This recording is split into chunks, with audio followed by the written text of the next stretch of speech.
Hey everyone, it's Jay here with OK Inc. and the Friends for Friends campaign, where we make short films on different risk factors that teens are facing, like bullying, drug abuse, dating abuse, sexting. Today we're going to be talking about texting and driving with some students from Mathews High School. Say hello, everyone. Hi. Hi. Yeah, so we got Mr. Palumbo, Brooke, Emma, and Christian. They're actually a new school, so we're going to watch a little bit of their film together. You get to see a little sneak peek of the new one that we're making this year. And then we're going to have a discussion about texting and driving and what you should do if you find yourself in a texting and driving situation. Seriously, watch the road. People get in car wrecks every day from doing what you're doing. Dang, that was pretty good, Emma. That was really good. That was so hard. That was. We couldn't stop laughing.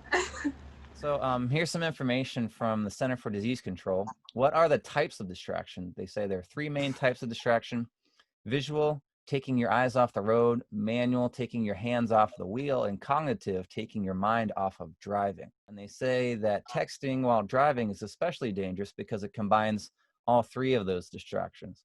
So when you read or send a text message, you take your eyes off the road for about 5 seconds, which is long enough to cover the length of a football field, while driving at 55 miles per hour.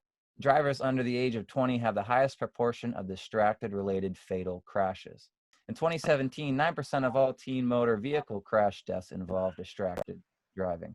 Why do people text and drive when it can be so dangerous? I think that nowadays people are just so addicted to their phones, they just don't even recognize that they shouldn't be doing that in that moment. I think part of the reason too is like they think that they're like invincible. Like they're like, that's not gonna happen to me. Like, what are the chances of that? I'm just gonna look at my phone for a second. People are so impatient, and then they're like, oh, I'm looking for 5 seconds, nothing's gonna happen. Like you said, going at 55 miles per hour, you can travel like the length of a football field. Like, that's insane. If you were riding in a car and the driver was texting, would you say something? Oh, Always. absolutely. I do it all the time. Oh, you do it all the time?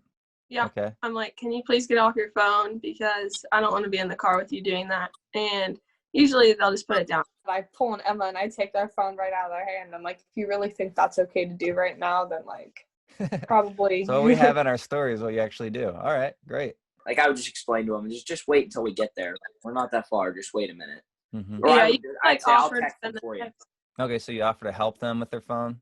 Yeah, because I'd be in the passenger seat, so I'd be like, here, I'll just tell me what you want to say. Drive.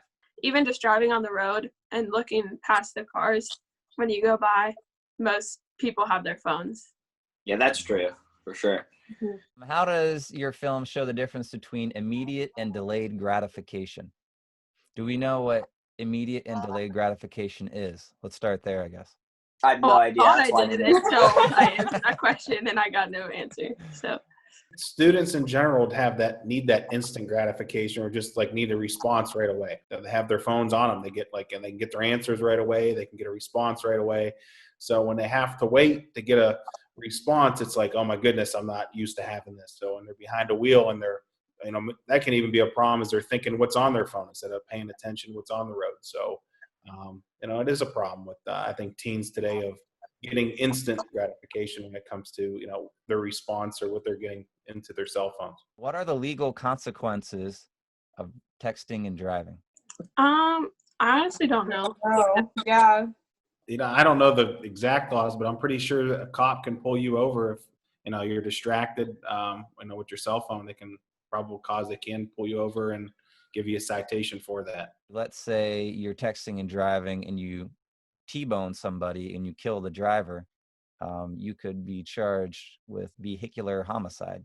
That's a pretty serious consequence. All right, everyone. Well, thanks so much for getting on here with me today and talking about texting and driving and sharing a little bit of your video with everyone.